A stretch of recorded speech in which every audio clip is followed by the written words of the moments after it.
إزاي تتكلم إنجليزي وأنت مفلّس ومش مسافر؟ خلّيك صريح، كام مرّة قُلت أنا لو سافرت الإنجليزي بتاعي هيتحسّن، لو كان معايا فلوس كنت أخدت كورسات وكنت بقيت fluent، بس الحقيقة المؤلمة في ناس مفلّسة ومش مسافرة وبيتكلموا أحسن منّك. النهارده هاحكي لك قصة شاب ما كانش معاه فلوس ولا فرصة سفر ومع ذلك اتعلّم يتكلم English بشكل صحيح. حسن شاب عادي، الإنجليزي متوسط، كل ما حد يسأله ليه مش بتتكلم يقول ما فيش فلوس، ما فيش سفر، ما فيش native حواليّا، ما فيش شخص أصلي متحدث للغة أتكلم معاه، أعذار منطقية بس مريحة زيادة عن اللزوم. حسن بيذاكر من الحين للتاني، يتحمس أسبوع ويقف شهر.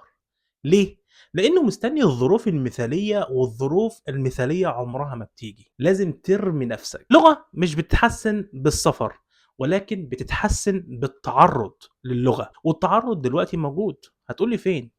في الموبايل اللي في ايديك اللي انت بتشوفني منه دلوقتي. في يوم حسن سمع جملة if you can hear it you can learn it. لو تقدر تسمع بشكل كويس تقدر تتعلم. قرر يعمل تجربة من 30 دقيقة في اليوم من غير ولا جنيه، بدل الأغاني فيديوهات يوتيوب، بودكاست، فيديوهات شورتس انجليزي بس فهم كامل، سمع عادي، تقليد مش ترجمه. وقف يكتب معاني، بدا يقلد النبره والسرعه والربط كانه طفل بيتعلم. حسن بيكلم نفسه I'm tired.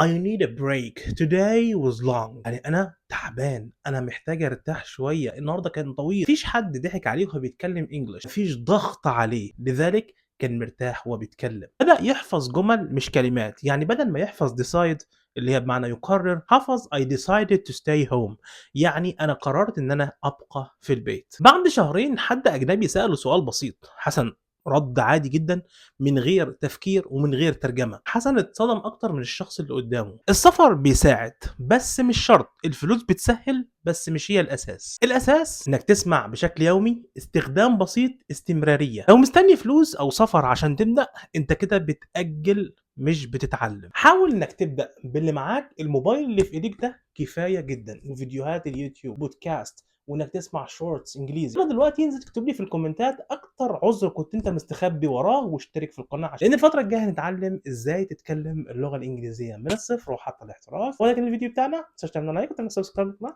السلام عليكم ورحمه الله وبركاته.